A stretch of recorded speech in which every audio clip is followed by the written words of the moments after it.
Well, if I'm this late, I might as well make this the 2021 anime list a first impressions list at the same time to cut both ends of the catfish. I don't know what that means, but it's what I wrote. This list is in order of how I watch, so be advised that my most anticipated are at the end, not the beginning. There is an order to all this. First up is Higero. Well, this is certainly interesting. So far, I'm enjoying the main character. Like, every advance Sayu makes on him, he's just like, quit playing. But I'm sensing a darker tone here that will delve deep into the effects of neglect and how heavy the burden can be. I'm looking forward to this show. It's a really good start to the season. Did Shaft make Mars red? Because it definitely looks like the Monogatari series is continuing. Jokes aside, I have no idea what's going on in this show so far, and I don't really understand the main goal. I'll give it another few episodes, but if it fails to produce any significant changes, I will be dropping it. Cool animation though. Shadow House. Again, I'm completely lost. On one hand, I was expecting the show to be dark, no pun intended, and it's more or less giving off a confusing slice of life feel. I'm enjoying it for the time being, however, I'm hoping the story will get more oomph to it because I like the show. But there's a lot they have to explain, and, if it doesn't get any better, I might end up dropping it.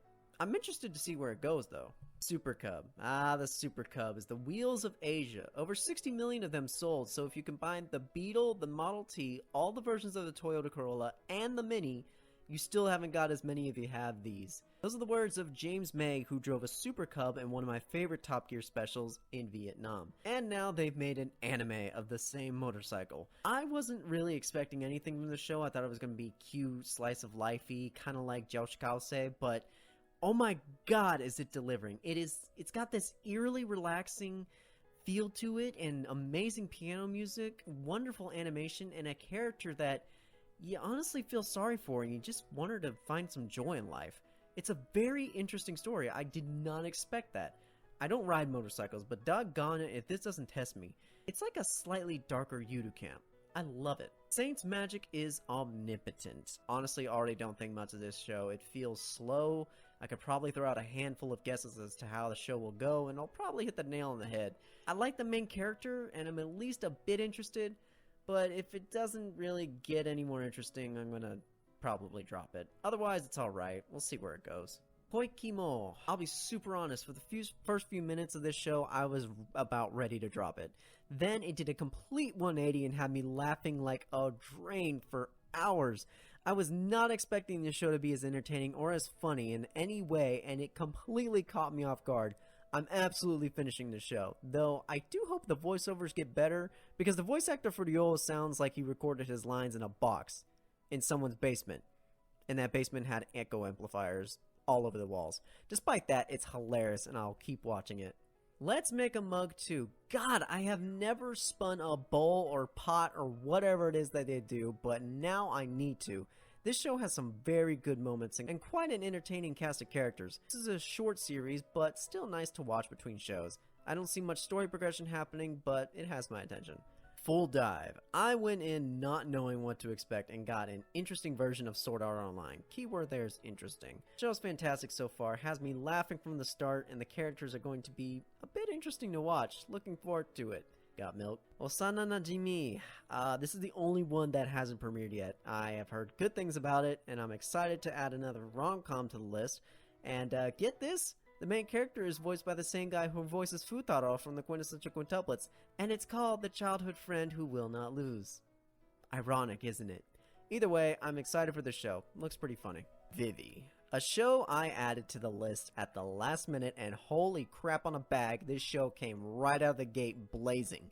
From the same person who brought you ReZero comes Vivi.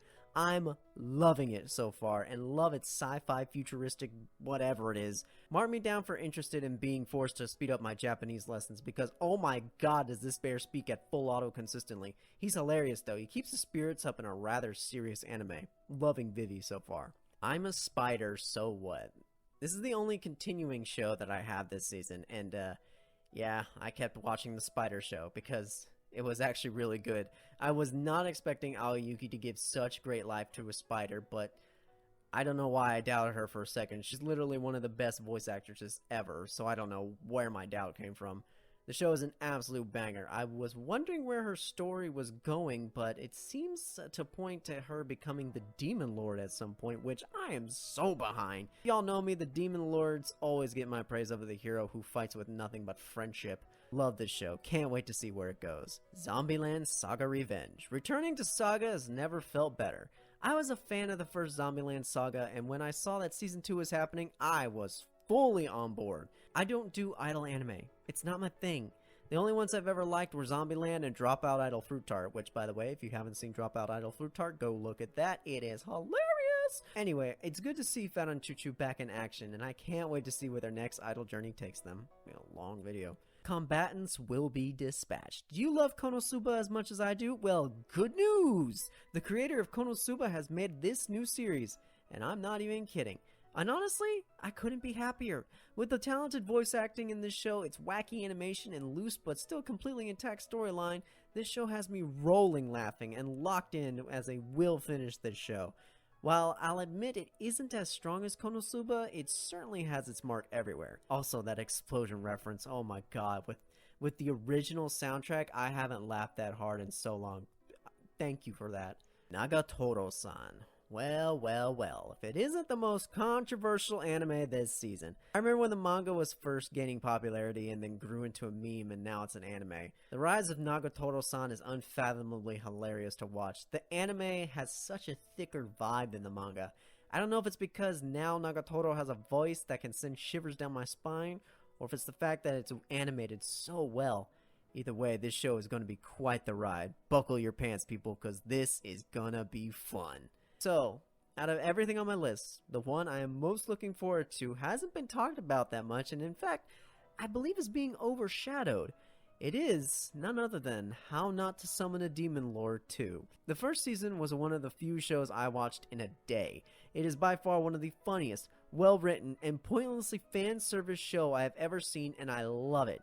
It's an absolute trash bag that I dig up with guilt but joy at the same time. Diablo is pretty much how all of us would react if we suddenly were summoned as a demon lord and then got a top-tier harem.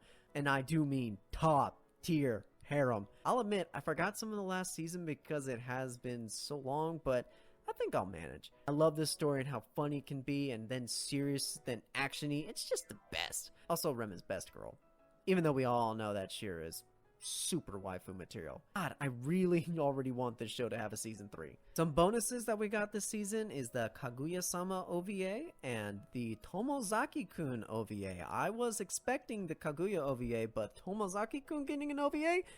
I hope it's good, because I picked up the light novels and I'm kind of wondering what story they're going to start picking up on. And that is my list for the 2021 spring anime. Please note that this list can change at any time and results and thoughts are not final. Ask your doctor if 2021 spring anime is right for you. With that, let me know what anime you're watching this season and what I should make a review out of. Alright, I'm out. Peace. See ya.